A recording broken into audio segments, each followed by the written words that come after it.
Peace people, Chetna here with Mosaic Eye and the Moon Times coming to you today to talk about decolonizing our creativity. Before I get into it, I want to acknowledge identity in relation to the term and practice of decolonization, especially in response to some of the questions that we've received in response to some of the Moon Times digests, especially as of recently under the season of studying decolonization. Identity is really important when it comes to decolonization, and although I believe that decolonization is for all of us because we are all living within a system of colonization, of capitalism, of patriarchy, and we all have the work to do to unlearn so many of the internalized oppressions that come from our respective lineages of colonization, as well as the history of where we live. So speaking for myself, I do not identify as an Indigenous person where I am today. However, I do come from ancestors who were Indigenous and who were colonized. I am of South Asian descent. I was born in South Africa, and while India was colonized, while my ancestors were there in the 17th and 18th centuries, my great and great great grandparents moved to South Africa voluntarily, where they became merchants and businessmen. And while being in apartheid South Africa was oppressive to all people of color, my people as South Asians, being in the middle of the hierarchy, not the bottom, benefited to a degree through not necessarily being the most oppressed. I also benefit as an immigrant to what is known as a country of United States, where land was stolen from Indigenous people, and our roads and our infrastructure essentially was built by enslaved Black people. And we benefit from that. Anyone essentially who immigrated to the US after the Civil Rights Movement is benefiting from the work of civil rights, from the work of enslaved Africans who were brought here involuntarily. While I come from a lineage of colonized people, I live and think, I believe, from a body and mind that has to be decolonized. I also have to acknowledge that as a South Asian, South African American person here, I am benefiting and privileged from the history of colonization, of slavery in this country. And with that being said, it is my responsibility to do the work for people of color in this country, such as Indigenous minds and bodies, and Black minds and bodies, and other people of color who don't recognize that as a means of social justice for all of us. I want to acknowledge too that I am sitting on the land that originally belonged and was stolen from the Apache people, the Arapaho people, the Cheyenne people, the Ute people, and many other tribes that have been present in the state of Colorado. In Westminster specifically, where I'm recording this video from, the aforementioned tribes were the original caretakers of this land. I am dedicating this video to my great grandmother, Guverma. She was known to be a songstress with hundreds of songs in her head. She could sing for hours on end. She imbued my grandmother and my grand aunts with song, with music, and it just seems so relevant to be dedicating this digest and this video on decolonizing creativity to a woman who was incredibly creative and very abundantly in touch with her song and her voice. When we talk about decolonization and decolonizing creativity, we have to acknowledge that it is a deep, vast, multi-layered topic. Decolonization in and of itself is incredibly complex, sometimes abstract, very multi-layered, very contextual in a way. And creativity too has its own depth and its own interests, especially when we're talking about Indigenous creativity, or creativity pre-colonialism, pre-ego, even pre-patriarchy.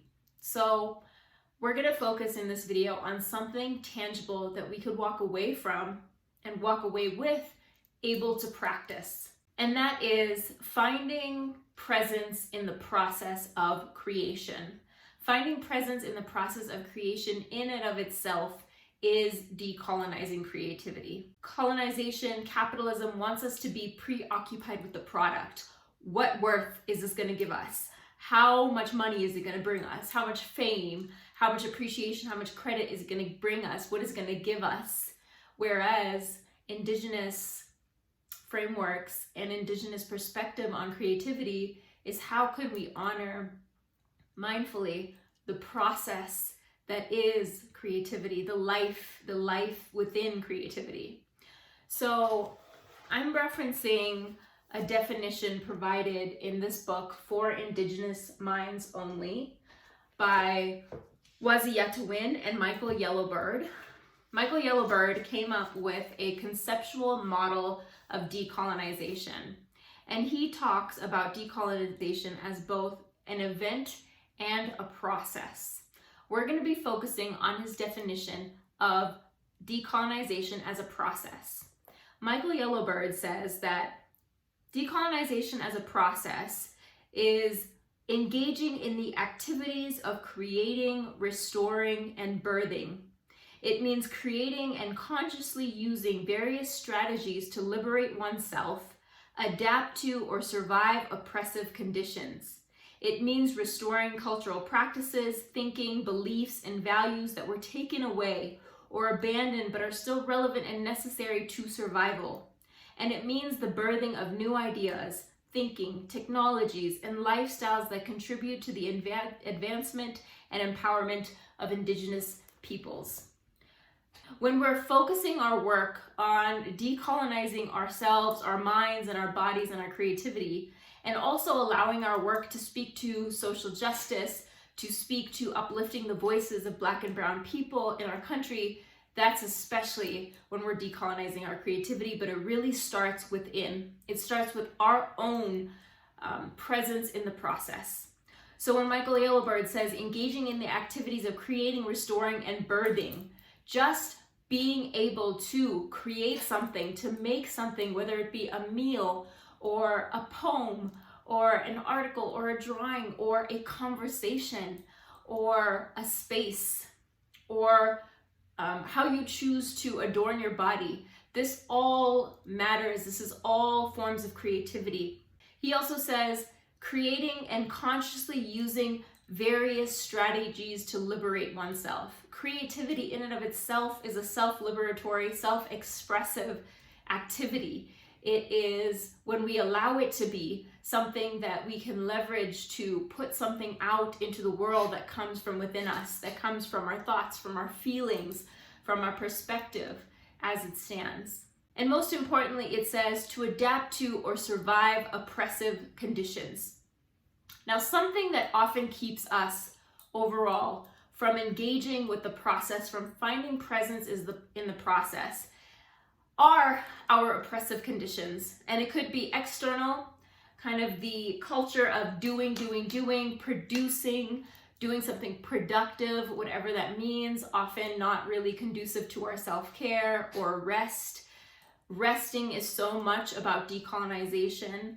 Doing something for the sake of the process is so much related to decolonization because it goes in direct opposition to capitalist values that tell us we need to go and produce something of value to the man, so to speak, something of value that will render us money or some monetary or tangible currency, or even acknowledgement or credit, which often is mostly food for our egos. When we're living in a system that is forcing people to work multiple jobs just to live a decent life, just to put food on the table, that is a systemic issue and an oppressive condition that disables people from engaging in things that as humans we need to be able to engage with. That is play, creativity, rest, soothing, etc. Of course, these oppressive conditions can also be reflected within us. We internalize values, we internalize beliefs, and it often manifests as a very severe inner critic within us, as even ego. Two manifestations of a colonial mindset is the inner critic, which says things like, "No one gives a shit about your art. Why are you wasting time? This sucks.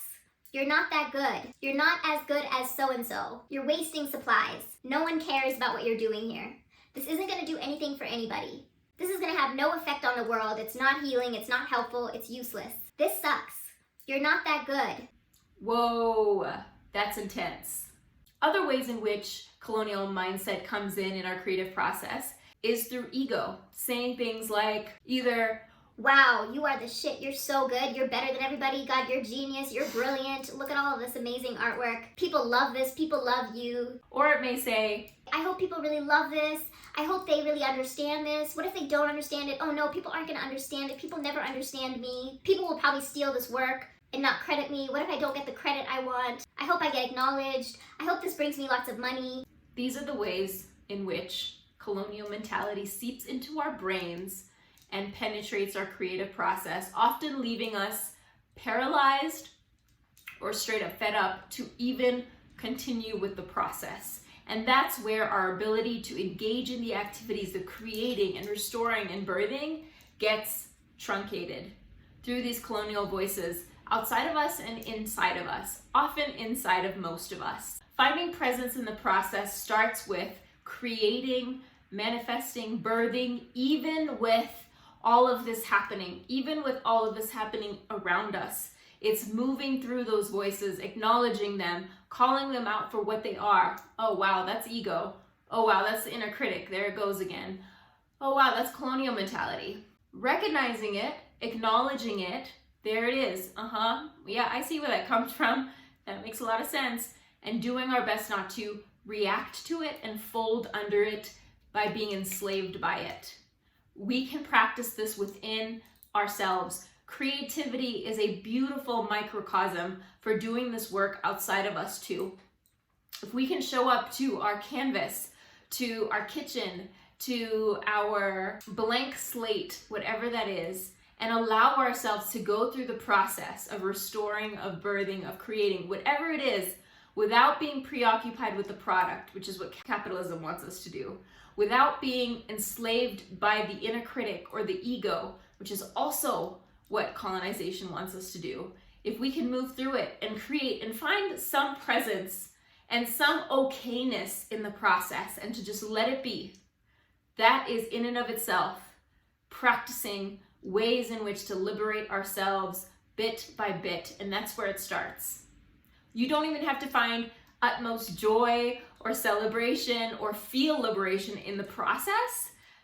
That may come after, but if you are able to just be with it, to move through it, and to allow yourself to create and to make, which is inherent to us, we all need to do that as creative human beings, naturally and inherently, more will come from it. And the deeper your well of creativity becomes, if you allow yourself to move through the internalized messages of colonization, of oppression, of criticism, of ego, and to just create. This is so much in and of itself a practice, and we start small. We could start with 5 minutes on a daily basis or 10 minutes on a weekly basis, but just showing up to let ourselves move through those internalized and externalized oppressive conditions so that we may bring forth ideas and thinking and techniques, and to allow us to just play and to rest in that play and to rest in that process. I'm wishing you a lot of abundance and a lot of okayness and even a lot of ease in your creative process, because now it matters more than ever. The inner critic, the ego, may be especially loud at a time where it feels very, very urgent to put out messages of a certain flavor, to put out opinions, to put out art that may change the world or contribute to the change we want to see. But notice that if it's making you feel small, oppressed, tight, tense, then it's probably not the voice you want to be following. Feel free to reach out if you have any questions or comments or anything to share. I love to hear from you, and your comments and your questions help us build future digests. This is for you as well as for us. This is certainly for me to think about how to share this stuff, how to reflect on my own process. Best of luck in your creative process. Best of presence in your creative process. And be well and take care, especially during this time. Until next time, much love.